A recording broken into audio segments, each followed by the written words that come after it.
Welcome to another episode of the Secular Buddhism Podcast. This is episode number 87. I am your host, Noah Rochetta, and today I'm sharing the audio of an interview I did with Shirin Peykar on the topic of mindful parenting.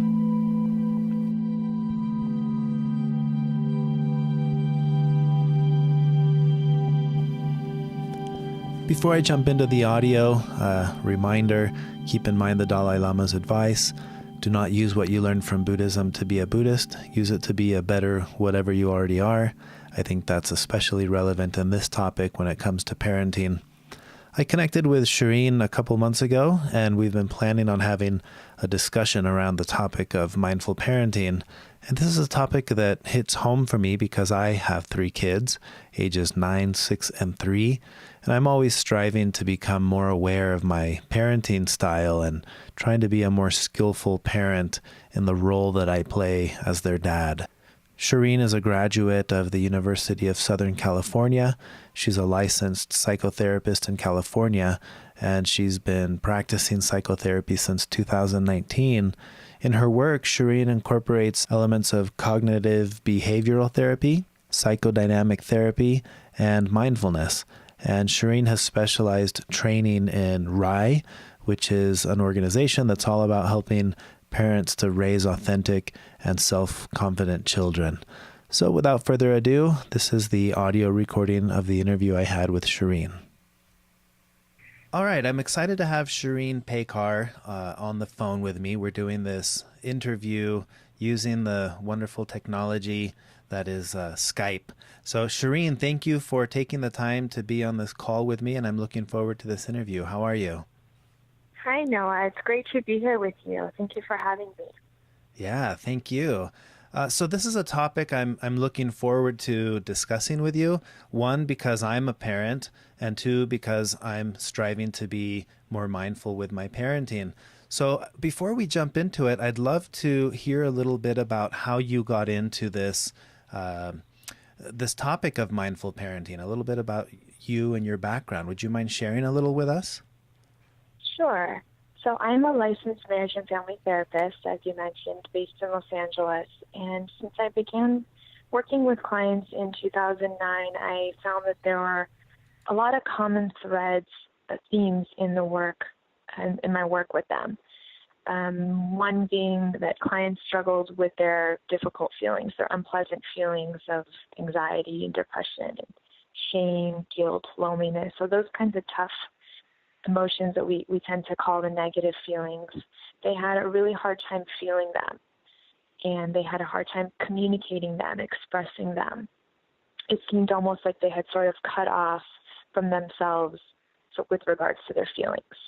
And ultimately, they had a hard time even accepting that those feelings existed in their lives. And they were afraid, in essence, that A, the feelings would swallow them up whole, that it would be too much for them to handle, and B, that the suffering would be forever, that it just, once they opened up this can of worms, that it would just be forever. And as a result of their avoidance of these feelings, their pain would get louder and louder until they really couldn't cope anymore, and that's when they would come into therapy. And then another theme that I found was that they had this attachment to the idea that things needed to be a certain way in their life. And when their ideal world and their reality didn't align, it caused them suffering. And then the third area is that they had this idea that happiness and comfort needed to come from something outside of themselves. So some sort of external means, like a purchase or food or a relationship, a marriage, career, how much money they were making. And they were so set in their ideals from their ego that they lost their sense of being. It was all about what they were doing and providing. And so fast forward to when I had my son, he was about 3 months old when I began looking for a mommy and me type class. And I found an organization called RAI, and they held these parent-infant guidance classes, they call it, where the parents would go into the room and the babies would be placed on a mat in the center of the room, and the parents would sit around the perimeter of the room, and the class was led by an experienced RAI associate. And parents would learn, in essence, through these interactions and through observing the children and the babies, their own babies with other babies. They would learn mindful, conscious, respectful parenting that led into toddlerhood. So we stayed together for about 2.5 years, from about 3 months to 2.5 years. And so this is where my mindful parenting journey began, when my two worlds kind of collided, my personal, my professional world collided. And it brought me a sense of consciousness within myself and with regards to my parenting. So I realized that I was so conditioned to resist my uncomfortable feelings, very similar to my clients. And I had adopted my cultural view that children are to be not heard, then not seen, not heard even, and that parenting is more of a hierarchical relationship. So I realized that if my clients had this type of parenting from a mindful place, they wouldn't have had those themes sort of keep coming up in their lives. Yeah, wow, that sounds, it's so interesting to hear that. I've heard that same expression in my social circles, that children are to be seen, not heard. Yeah, it's interesting how we do that. Something you mentioned that stood out to me was, not being good at sitting with our uncomfortable emotions or difficult emotions. And that certainly resonates from just a general mindfulness standpoint. But something that I find interesting is, for some reason, it seems like we go into parenting expecting parenting to just always be this pleasant experience, without acknowledging that part of parenting is the discomfort. It's the poopy diapers and the tantrums and the other things that you experience that are normal parenting experiences and normal emotions, but we don't want to feel those. And so much of our suffering arises out of not wanting to experience what's normal and natural.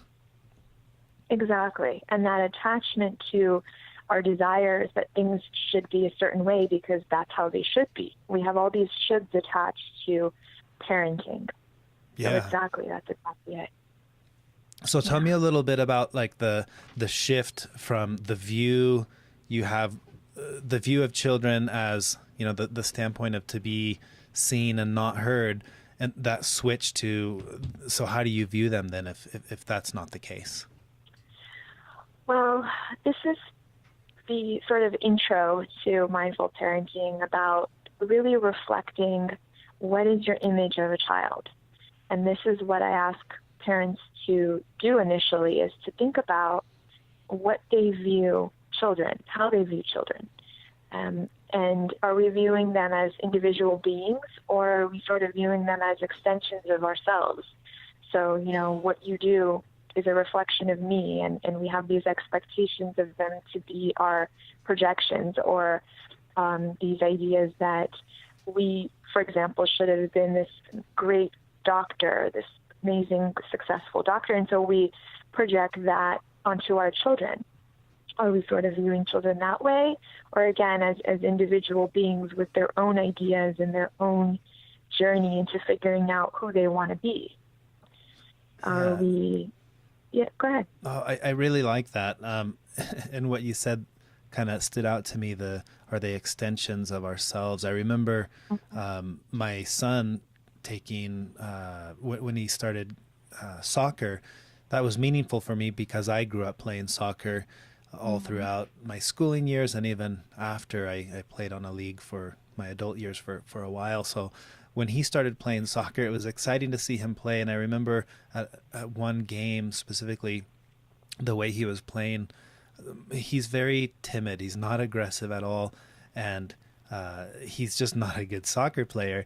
But his team won. And I remember being excited. And then it occurred to me, am I happy that he won, or am I happy that I get to participate in the story of my son is a good soccer player? It was the extension of me that was taking place there. And I think we do that a lot with our kids.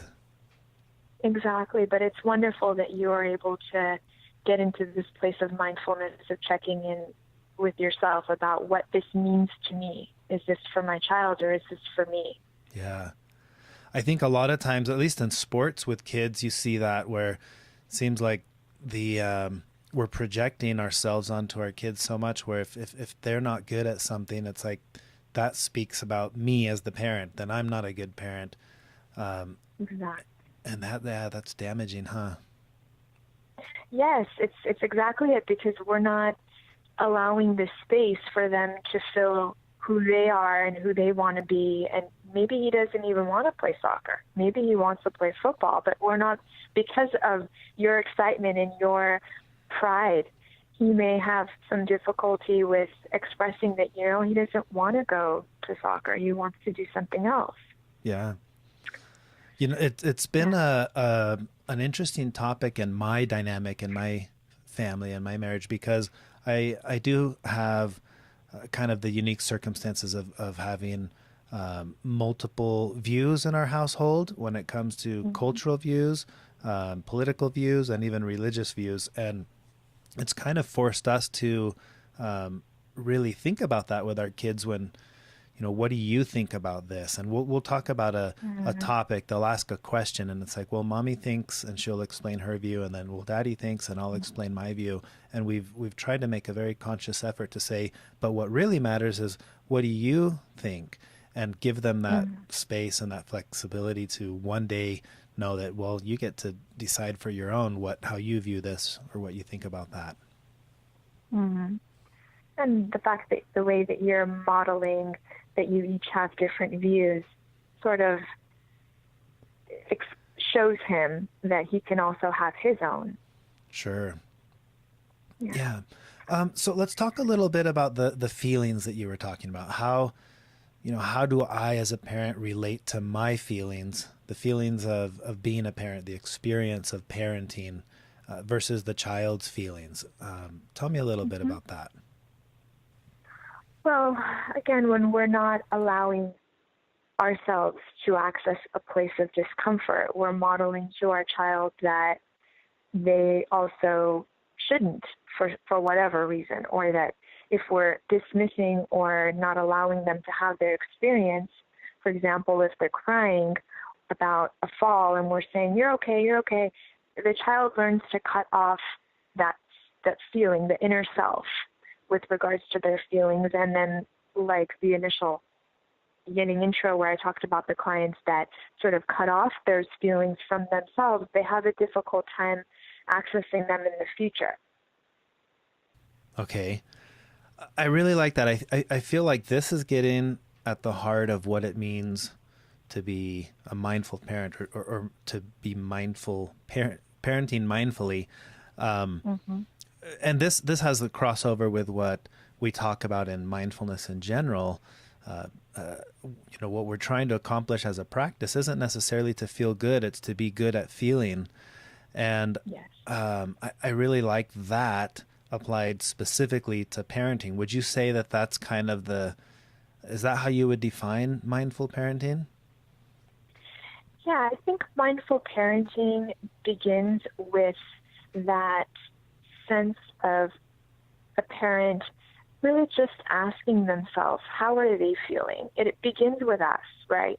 And so if we are beginning to allow our own feelings to be within us, and we're allowing them to exist, and we're labeling them within ourselves, because if you can name it, you can tame it. That's the saying. If you can name it, you can tame it. I like that. And if we're able to release them in a healthy way, we're again modeling all of these for our child. So release in a healthy way could be if we're upset, we're just going to cry. We're not going to hold back our sadness for whatever cultural reason, we've had in our past, where you shouldn't cry in front of children. It's going to make them sad. We don't want to make them sad. Being sad is bad. Being sad is scary.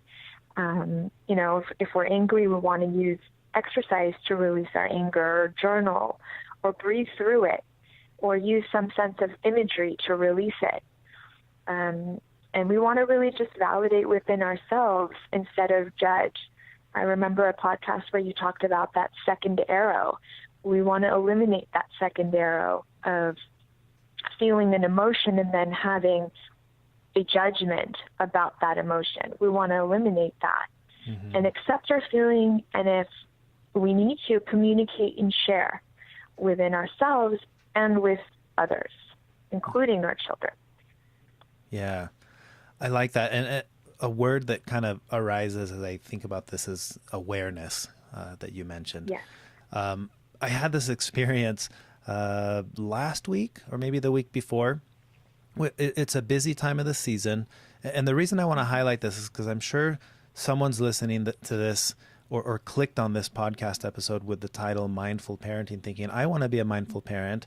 And in their mind, what that means is, here's all this chaos, kids are screaming or whatever, and I am just at peace, and I'm like sitting there, and but it's not that. Here's how in my experience of trying to be a more mindful parent, this is one example where I have been very grateful for my practice.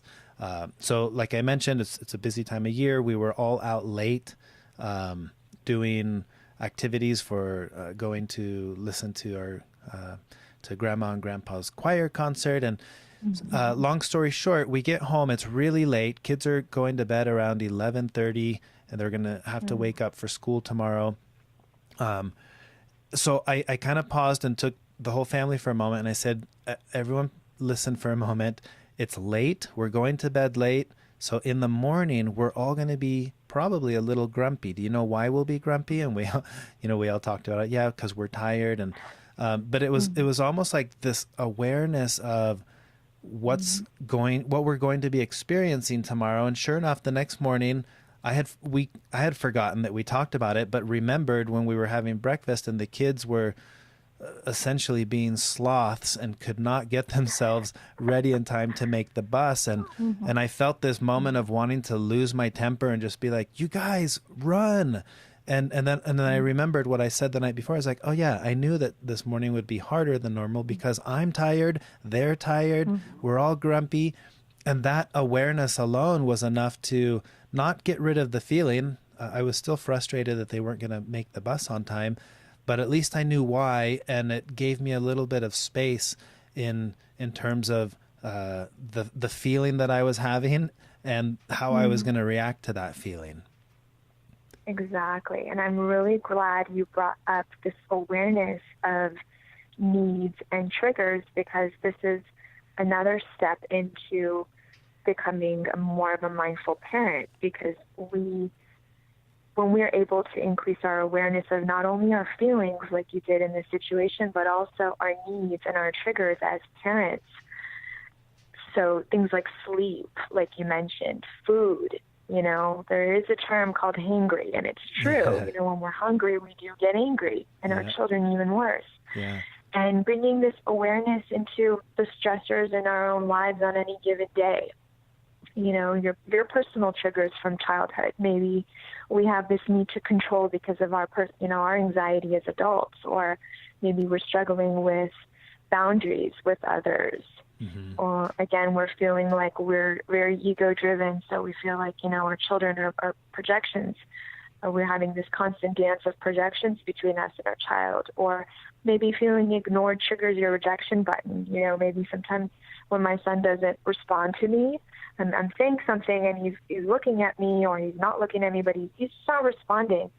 I sometimes have to check in with myself as to, wait, why is this triggering me? Why am I getting activated? And is this triggering, my rejection button? Do I feel rejected by my child right now because he's not responding to my question of if he's hungry or not, And so it also is this awareness of the way maybe that we were parented. Maybe we're seeing ourselves as our parents, and we swore that we'd never become that. Yeah. And it's also important to not only have this awareness of ourselves, but also awareness of our child's needs and triggers too. Yeah. And in my case, it's been really helpful to try to recognize in my spouse and in my wife's interactions, her triggers too.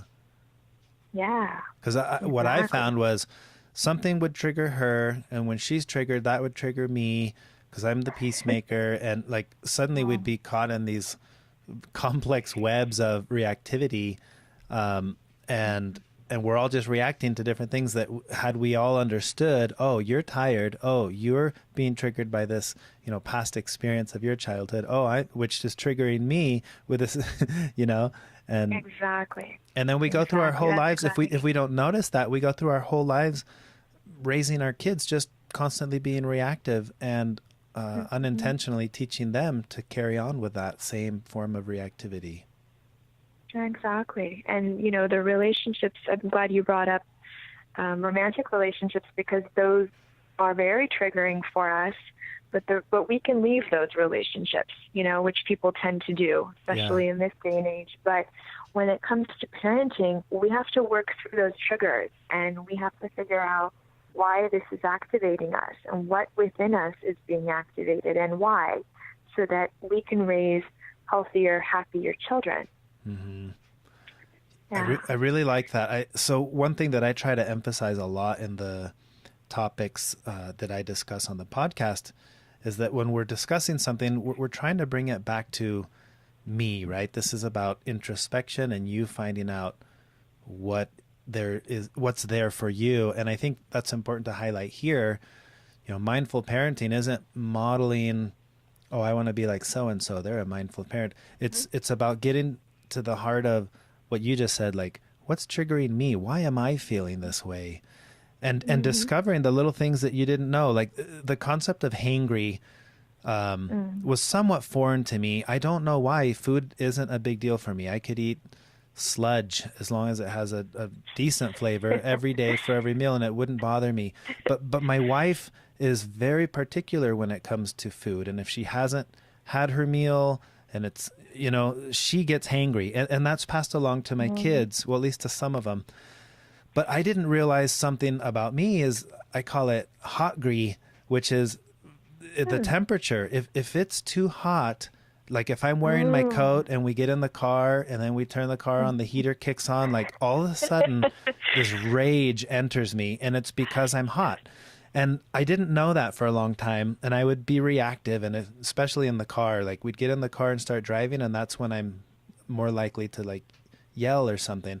But now that I know that about myself, we get in the car, especially here in winter, I'll take my coat off and I'll be in a t-shirt in the car, because if the heater's on and everyone's being loud, the hotgriness goes away, because I learned that about myself. And I don't know how many times I was reactive because I was just really hot. It's funny you brought that up, because I actually share both of your triggers. Except when it comes to food, I am very much like your wife, in the sense that I'm very aware, when I need to go pick up my son from nursery school at 12:30, I need to have eaten before. I need to sit down, and eat a good meal. I need to be full so that I can be patient, because one of his triggers is transitions. One of his needs is that he needs time to transition from school to the car, to me, to home. And so he requires a good 10 or 15 minutes to walk and, look at a tree that's outside and sit on the grass or look at the little child outside of his nursery class. And if I'm hungry, I don't have the patience to do that. So like you say, being mindful of our buttons really helps us to create less of those unnecessary moments of chaos. Yeah, I like that. Unnecessary moments of chaos. Because like we mentioned before, the truth about parenting is it can be it will be an unpleasant experience at times, and it will be chaotic at times, but the unnecessary chaos is what we're focused on. I like that. Exactly. And that's also a reason why I encourage parents to take on this practice of figuring out what their goal is of becoming a mindful parent. Are they trying to get rid of both the unnecessary and necessary chaos? Are they trying to fix their child to be more compliant and respectful, rather than having this mutual respect that mindful parenting encourages? Yeah. What's their reason? Why do they want to be mindful parents? So we delve into that, and we talk about Are they attempting to fix, change, or minimize these negative feelings or control their child? Because these are all ego-driven goals. Or are they trying to create a psychologically healthy adult that's inner-directed and authentic and secure and self-aware and, accept the full spectrum of their emotions? A child that's communicative and confident and attentive. Because a child that is excessively compliant is unhealthy. This represents the death of the self, meaning the child has cut off their true self in order to satisfy others. So they're really, in essence, sacrificing themselves, their needs, their feelings, their wants and desires to satisfy everyone else. And that's the recipe for a very codependent relationship in the future. Yeah. It seems like that transitions very easily into affecting your romantic relationships too. Yes, undoubtedly, because the relationship between parent and child creates the parameters of the relationships that we pursue as adults. We kind of recreate those relationships as adults, and we try to resolve those unresolved areas of our childhood through our romantic relationships in the future. And then we find a whole mess, later on, when it could have been something that we could have worked through with our parents if our parents were more mindful and aware of us and themselves. Yeah. Let's talk a little bit about common mistakes, what we could call habitual reactivity. What are some of the tendencies that you see when you're working with people of little things that might not, excuse me, little things that might not be so obvious that we're all doing? Yeah, I think you touched on it a little bit when you said that you kind of flip your lid when you get hot. And that speaks to reacting without taking a pause. And I think this is one of the areas that many parents fall into, where they just yell or they raise their voice or they become annoyed or get into a power struggle because they haven't been aware of their own bodily cues of when they're going to, flip. And so I recommend that parents take a pause when they start feeling those cues within their body of them getting tense. Usually it's the hands, the fists kind of being tight. Your body becomes tight. Your breathing is slow or minimal. And when we're attentive to those bodily cues, we can then remember to take a pause. And so then we can mindfully respond rather than, habitually react. I found in my own experience, I like prompting myself with a question like, whoa, why am I feeling this? Or specifically with kids, with my kids, it's like, whoa, why does that feel like such a big deal to me? The fact that they're doing this or that, and I'm feeling really like I want to react. Why is this such a big deal to me? And that often allows me to sometimes gain insight on what we were talking about earlier, like, oh, this past experience or something along those lines. Yes, exactly. It really brings your awareness to yourself and to your child. And that's what really this is all about. Mindful parenting is just awareness of ourselves and our child and the dance between us. And even if, though, you do get into a situation where you have sort of flipped your lid, Dan Siegel calls it flipping your lid. He says that it's a human thing that we do, and it's something that our brain, it just does. It's natural. It's not your fault. And so it's something that it's important not to blame ourselves if we have flipped out. And you want to move to more of a place of self-compassion. And repair, ultimately, is what we can do at that point. And so, like you say, asking yourself the questions are really imperative at this point once it has happened. So you want to maybe ask yourself, how do I handle it when I've acted in a way that's not aligned with my mindful parenting perspective? And what we tend to do as parents, unfortunately, is to deny that it happened, or we rationalize it and say, oh, well, I'm really tired. I didn't sleep last night. Or, we blame our child and we say we got a bad kid, or we avoid it altogether. But what I encourage parents to do is to communicate what, they've done in a way where the child can reconnect with them. And what that could look like is, I'm sorry I yelled at you. That was probably really scary for you. I'm going to let you know next time I'm upset that I need a break. Yeah. That's interesting.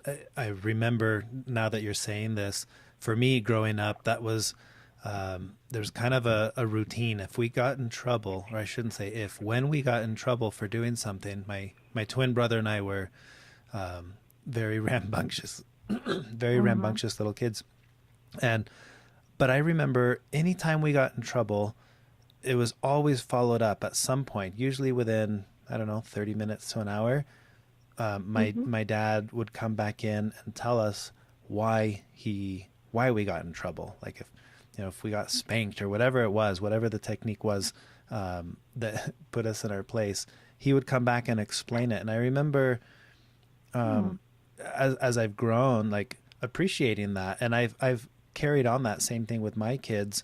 If they get in trouble or I react a certain way, I always come back and explain it later when I feel like I'm ready to explain myself adequately. And I mentioned this in the podcast once. One of these instances was coming home, being upset and like kicking or picking up and throwing the Legos that they had built a little thing, and I threw it against the wall and felt really bad about that, because at the moment I was just reacting, but flipping the lid, right? My lid had been flipped, which I think is a normal thing, but it allowed me, like I said before, that question, wow, why was that such a big deal? Why did I react that way? Because it felt like that wasn't normal of me. Why? And I gained a lot of insight out of that. So I try to continually do that, whether it's just a little reaction or a big reaction. I try to eventually sit down with the kids and I'll do this all the time. Do you know why I yelled?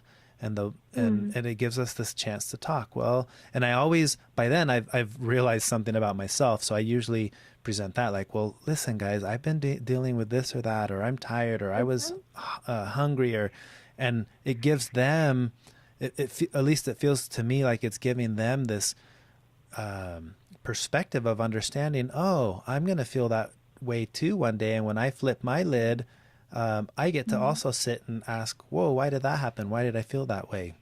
It's been an interesting experience for me. Yeah, exactly. And I think the ability to communicate with each child that's in a different stage, we of course have to adjust how much and what we're communicating with each child in a different stage. Obviously the older child, you're able to share more, and you have more complex emotional terms that you could use with them that really expands their emotional intelligence. So it's really a great practice to do that. I think another area that I offer for parents to be mindful of is the phones and media distractions. This is a big one because we become so unconscious of the fact that our presence with our child usually entails us grabbing our phone, checking an email, or getting a text and responding. But I really want parents to think about the effect of not having this distraction. By being present without these, we're modeling a level of connection with others and with our child. And we're sending this message to our child that they're worthy of our time, because how else are they going to learn worthiness? Yeah. I recommend that parents be present, and it doesn't require us talking really. It could even just be us getting in their world, sitting next to them when they're playing a video game, just observing, not hovering, but more observing and just having this quiet presence. Yeah. And I think a lot of parents struggle with that quiet presence. And the piece of advice for that is to really tap into your senses when you're trying to connect with your child without these distractions, because we've become so used to these distractions. That's a big one for me. I feel like I've been battling with this a lot. The phone is always there, and the my habitual reactivity is going down to the phone and checking. Is there an email? Is Yes. there is somebody? Do I need to respond to someone on social media or things of that nature? And um, I'm often reminded when I'm trying to talk to the kids about something and they are on their screens and they literally cannot. It's like I'm invisible. I have to put my hands in front of the screen and then they realize, oh yeah, you're there. What were you saying? But that's what I do, and it's been really a source of what would the word be? I guess feeling bad about my parenting is my phone addiction, and so, what have you found as some tips or things to work around that? One thing I've done is I've tried to at least block out times. Like, okay, it's dinner time's an obvious one, but other times where I go and I physically put my phone away, like in the room or something, and go back out and just sit and try to interact with the family because I'm trying to model that because they're growing up with an even harder one where for them it's the same. They're so entertained by their technology, and I just feel like we're modeling all the wrong behavior there. What would you say about tips and techniques there? Yeah, I think those were really great ideas that you had, putting the phone in another room, putting it on silent, and again, modeling that this is the time that we're having dinner. This is the time that we're having play, observing, sensitive observation, we call it, where we're just kind of observing our children and watching them play. And if we do have to take a call, because it does happen where, our children don't want us to constantly be with them the older they get too. They want to exercise their independence. But if we are in the middle of those times when we do get a disruption, and it will happen, again, it's communication. It's communicating that I'm sorry, I have to take a call. I'll be right back. Or I'm sorry, that was disturbing. I apologize for that. Or the phone's ringing. I'm not going to take that call because it's important for me to be here with you right now. They really acknowledge that and they internalize that they're worthy of their parents' time. So I think these ideas that you had were great ones. I think a lot of parents still do struggle with it, but putting it on silent really helps. Yeah.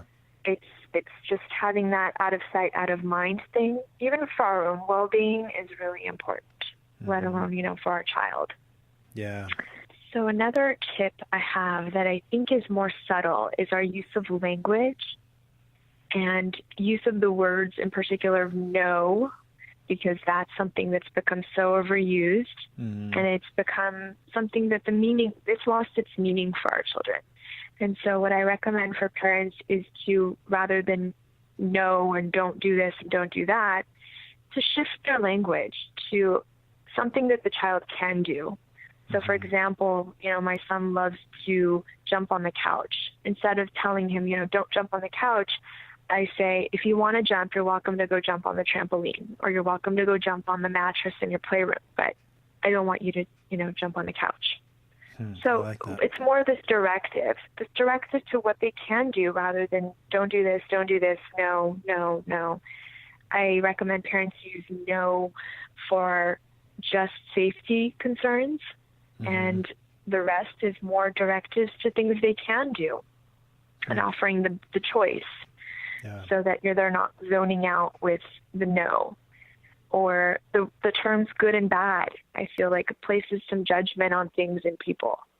Maybe shifting those words to unhealthy or healthy, rather than, oh, that's bad for you.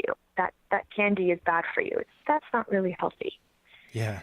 It's interesting. That's difference? one that that I've worked on a lot in our home, because I'm always talking about that as a concept that, good and bad. That's a very prevalent conversation in Buddhism and in mindfulness. But I've noticed even when my kids are asking me questions like, hey, why is this word a bad word? And I'll say, well, it's not a bad word. There's no such thing as bad words. There's just words that some people get really uncomfortable if they hear it. So, we don't say it because it's bad. We just don't say it because we don't want to make people uncomfortable. And trying to reframe things like that to just to get out of that mindset of of good and bad. Mm-hmm. And I've had a lot of discussions with my wife around that same concept of there's no such thing as like a good parent versus a bad parent, other than like, how do you define that? What makes you a good parent? It's like we're all just parenting, and we've tried to reframe in our personal conversations. We've tried to reframe the good and bad to more, how can I be a more skillful parent? How can I be a more skillful partner? But I think we're trying to model that with our kids too, like, because I've noticed for them it's easy to get caught up in that thinking of, well, am I being a good son or a good daughter, or versus no, there is no good or bad, right? Exactly. We're not good or bad people. People have behaviors that may not be, the greatest, or we could even label the behaviors as maybe, good or bad, but people, we just are who we are. It's that accepting as is notion. Yeah. Huh. I like that. So language is a big one. And again, this goes back to being introspective and asking yourself, how am I communicating and why am I communicating this way?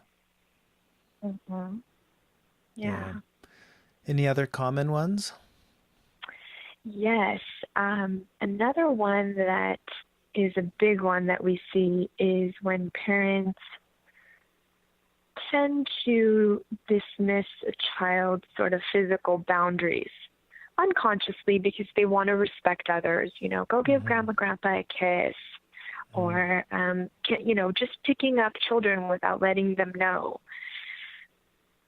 I think that it's really important to begin to bring this physical awareness through mindful parenting for our children so that they're aware of boundaries.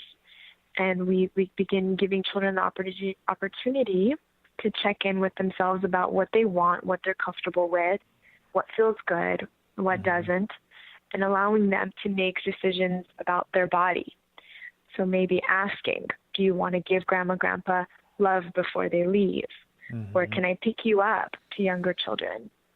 I have this bedtime routine with my son where I ask him, we call it the bedtime kisses, and I ask him, where do you want me to kiss you before bed? And so he'll point to his hair and then his eyes and his ears, and it's almost like a fun game for him where he tells me where he's comfortable being kissed, and I kiss him and I say goodnight, and I respect that. And some nights he doesn't want any, and that's okay too. Yeah. So again, it's not about me. It's checking in with yourself as to who is this for? Is this for my child or is this for me? Who is this benefiting? Yeah.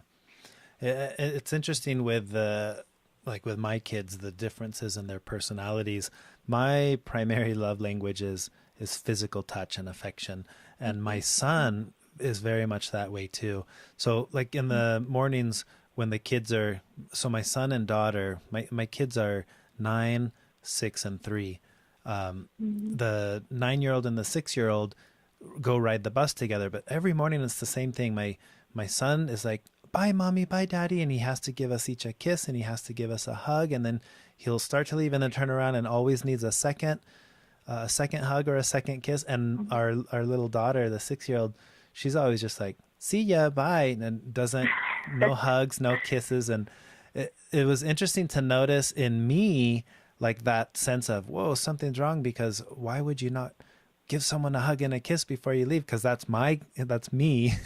But it's made me very aware that, oh, she kind of gets to decide how that is, and how long I've projected my communication style on like my wife or on my kids.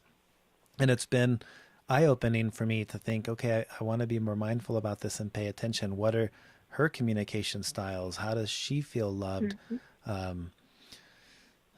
just thought about that as you were explaining. Yeah, it's really important for us to be able to respect theirs and allow the space for them to exercise what they want when it comes to their bodies. So I think as, young children, we do tend to tell them to go kiss this person and give that one a hug. And what we don't think, like, what if they don't want to? Mm-hmm. What if they're really uncomfortable for whatever reason? It's not what they want to do. We're sending the message that, your inner voice is secondary to what your parent has to kind of direct you to do. Yeah. Interesting. And I don't think it's intentional. We don't want to judge parents because I'm sure they're all doing the best they can with what they know. But we also do want to bring some awareness to a child's experience within the way that we're parenting. Mm-hmm. Yeah, I like that. So let's talk a little bit about like the mindful parenting from the perspective of what's happening inside. How are we, because we talk about mindful parenting in terms of how I interact with my kids. What do I say to my kids? But what about mindful parenting in the context of how I talk to myself, the inner voice, what's happening inside of me? Let's talk about that a little bit. Yeah. So when it comes to our own feelings, that's where we can begin, ultimately. That's where we need to begin. And bringing this awareness to ourselves, I have a little thing that I have created called the Mind and Body Scan. And it's very aligned with the Buddhist tenet of right mindfulness, of being aware of your thoughts and your emotions and your body as it exists in the present moment. Mm-hmm. And ultimately, your feelings and your thoughts do create your reality, which is the whole right mindfulness approach. I'm sure you're able to speak to that better than I am, but I've created this practice in checking in with yourself just by scanning your body throughout the day, for your sensations and your feelings. Mm-hmm. And the purpose of this is to create a habit of staying in the moment. So just throughout the day, taking a moment within yourself to check in, how am I feeling right now? Because we're really easily able to distract ourselves through, again, the phone, through chores that we have to do, through our relationships, through work. It's really easy to forget and to, put ourselves aside. And so when we create this practice of checking in with ourselves, it benefits us as parents and as individuals because we're modeling that we're feeling, we're validating, we're communicating even with ourselves about our feelings and needs. Mm-hmm. And it's a great practice to do just within yourself, the positive or the negative. Like right now, I'm in a good mood. What caused that?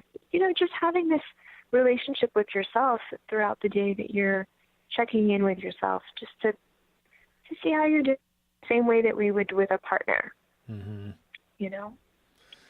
Yeah, it's interesting how you mentioned this modeling. If we don't model, or if we don't practice this ourselves, we're essentially modeling the way of being habitually reactive to our kids. Mm-hmm. And one way that I know that I do that, and I think you mentioned this in some of your work, is distracting our kids. It's always been a strategy or a technique that I use when a kid falls and you're like, oh, you're okay. Oh, look over there. Did you see that? And it's like we're trying to distract people, our kids, from what they're feeling or what they're going through.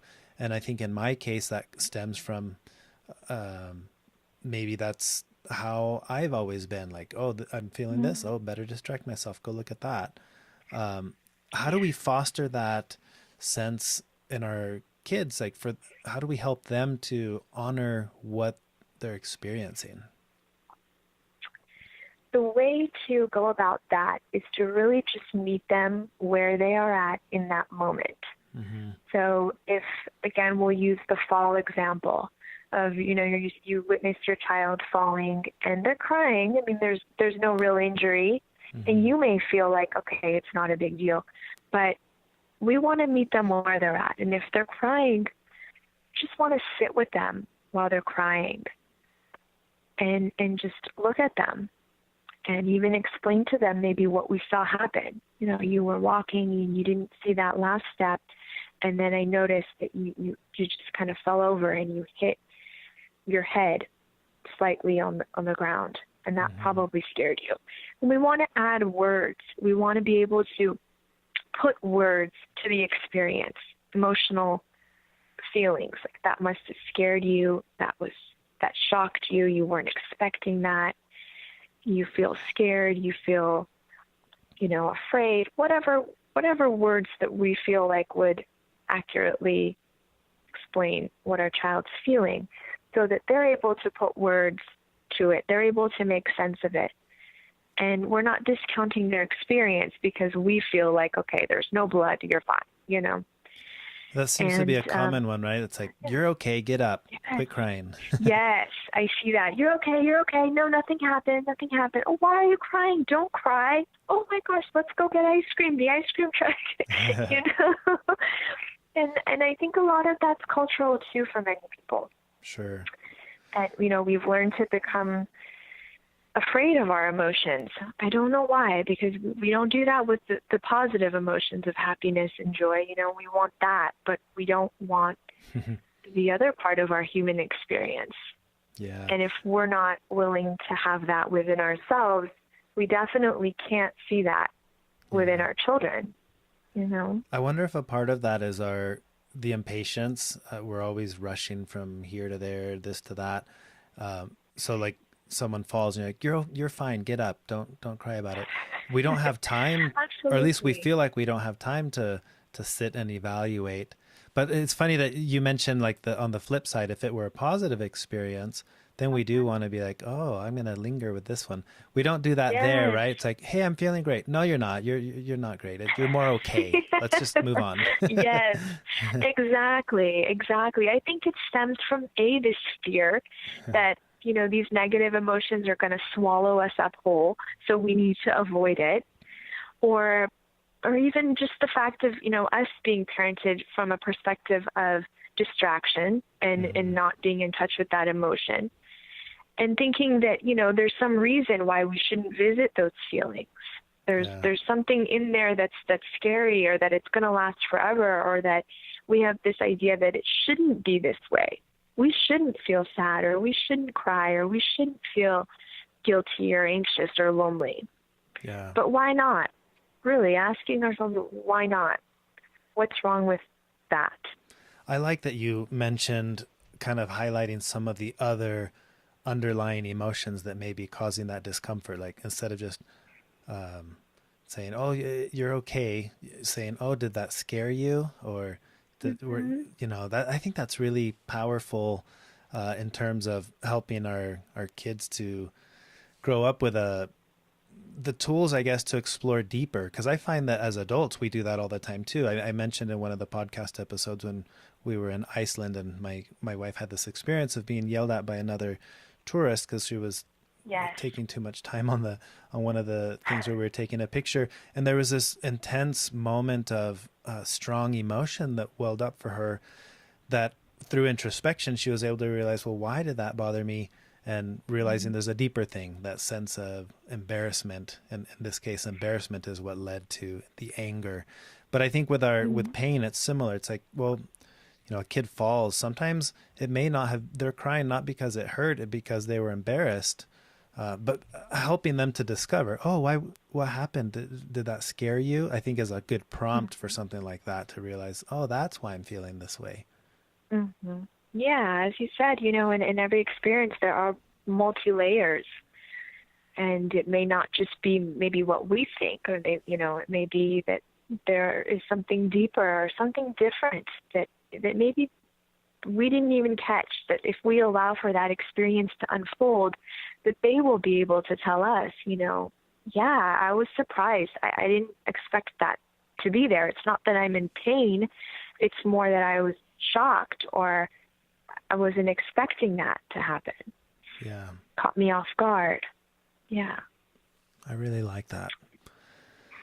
So I feel like it's a good time to mention again this to the listeners. If you're listening to this thinking mindful parenting means there's this way to parent compared to that way of parenting, I don't know that we would want to necessarily present it that way. It's more of a more introspective way of parenting, where I'm learning about why I parent the way that I parent. why I react the way that I react when this or that happens, rather than saying, I think a common mistake would be to think, okay, well, I'm just going to pretend now this thing happens and I'll pretend like that's not bothering me because that's the mindful way, right? And that's actually the opposite. It's you're not sitting with the emotion that you're experiencing. You're pretending that you're not experiencing that unpleasant feeling is counterproductive. That's not going to make you mindful at all. Pretending to be peaceful in your parenting isn't helpful at all. How would you, if we were to kind of wrap this up, what does mindful parenting look like? What are some common things that somebody listening now could start doing? This or that. What would that be? Yeah, so mindful parenting is really a combination of being authentic with our feelings and our experience, relating to them, relating to our child's feeling and experience, allowing them to exist within the child too, bringing awareness to our needs and our triggers, and our self-care and our child's needs and triggers, and bringing this awareness to our communication, to how we're communicating what's going on with us with regards to our feelings and our experience. And lastly, I wanted to add a bonus sort of exercise for parents to try out and see how that feels for them, even if they had a day of not so mindful parenting. Great. How does that sound, Noah? Yeah, let's hear it. Yeah, so I call this the manifesting positive outcomes, where at the end of each day, just taking 5 minutes before you go to bed to replay the day's interactions with your child in your mind. So what I do is I sit at the edge of my bed and I envision one incident that I would have liked to have gone better with my son. And I'll ask myself where in that event I could have been more, where could I have been better? How could I have interacted in a way more aligned with mindful parenting? And then I begin to envision that same event going exactly as I would have liked it to go in my mind, and I feel in my body what it feels like to be on this endeavor of mindful parenting. I like that. Do you have, is this like a practice that you're just kind of running in your head, or do you have people write it down like a, I don't know, like a parenting journal or something? It depends on what works for you. Some parents don't like the journaling, but if you journal, I think it's even better because it allows you this opportunity to go back and kind of look through past incidents, and you'll remember things that you may not have remembered, in that present moment. And it could be a very enlightening journal to go through when you have the time. I like that. One thing I do regularly in the podcast episodes is I try to have an invitation for a challenge of some sort at the end. And I think this is a good one for this podcast episode, maybe for the next week or so, to give that a try. Ending your day with that asking yourself, what could, how did today unfold in my parenting? What could I have done differently? How would that have made things turn out? And just thinking about it, I think goes a long way, because what we seem to be up against is remembering to remember, right? And in our busy lives, we're just reacting and we're surviving the experience of parenting and not really pausing and analyzing, what does this feel like?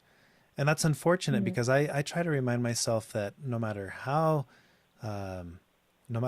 unpleasant the experience of parenting is today, at some point I will look back and I'll miss that experience is gone. And I don't want to have regrets in my parenting. And to me, I mean, I don't want to have regrets in my living, but to me that translates into, am I really feeling it right now? Allowing myself to be fully immersed in the experience of parenting. But that puts the good and the bad, so to speak, on equal playing field. It's like, did I really soak in the unpleasantness of my 3-year-old still not being potty trained, and here I am changing her pull up in the mall? Did I really allow myself to be good at feeling what that was like rather than just pushing Yeah. that away? Yes, exactly. Exactly. This full spectrum of emotions and experiences. Yeah. Exactly. That's exactly it. You know, I feel like parenting is an incredible experience. Anyone who's a parent kind of knows this. And um, I feel like, man, it's been such a neat experience to raise another human being and realize they're not little robots. I'm not cloning myself. They've got their Mm-hmm. own personalities and their own uh, way that makes them unique. And it's neat to have that interaction with them, even at such a young age. Um, and yeah, to me, that's what mindful parenting is about. It's me trying to understand the interdependent nature of our relationship, Mm-hmm. trying to Mm-hmm. understand myself, how I interject, like the natural tendency to put myself in them, the egocentric side of it that you talked about. Mm-hmm. Yes. And not, I guess, not eliminate that, but totally just recognize, oh, that's a natural tendency. Wow, why do we do that? And allowing myself to see that and then back away at times and think, oh, okay, I know why this felt this way or that way, and just Mm-hmm. again experiencing that full range of emotions in what it is to parent. Yes, exactly. So if Exactly. And yeah. oh no, sorry, I was just gonna say, um, if people want to learn more about this, do you have any resources that you would suggest, books or your website or anything along those lines? Yes, I encourage them to check out my website. I have a little bit of information on my website about how I work. They're welcome to reach out to me. I offer free 15-minute consultations for prospective clients, and I'm able to just kind of get to know them and what they're looking for. I'm able to see clients in California face to face or through Skype or teletherapy throughout the United States, and that would be more as like a mindful parenting coaching. And if they'd like to get in more information about RIE, they're welcome to go Wait, to before we www. jump Yeah, into that, what is yeah, your website? sure. Oh, my website is www.talkwithshirin.com. Okay, and that's Shirin. That's correct. Cool. And I'll put these links in the description of the podcast episode as well. Great. And okay, so the other And one you were mentioning? RIE's website is www.rie.org, and that's RIE.org. RIE may have RIE associates throughout the United States. They're actually worldwide. So you're welcome to see if there are any parent-child guidance classes near you. Or they also have other sort of resources on their website. And on my website, I have books that I recommend for parents that are interested in mindful, conscious parenting. Cool. Okay, do any of those stand out right now as like here's a book to check out, or should we just go look at the list? There are a bunch. I recommend that parents go check out what works for them, what they're looking for. If it's for discipline, I have a couple for discipline. If they're looking for more something for their babies from 0 to 2, got that covered.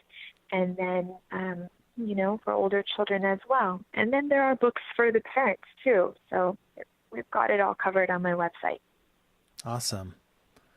Great. Well, I feel like I want to echo what I mentioned at the beginning of every podcast episode in terms of when we're talking about Buddhism. I always mention the quote of the Dalai Lama is to not use Buddhism to become a Buddhist, but to become a better whatever you already are.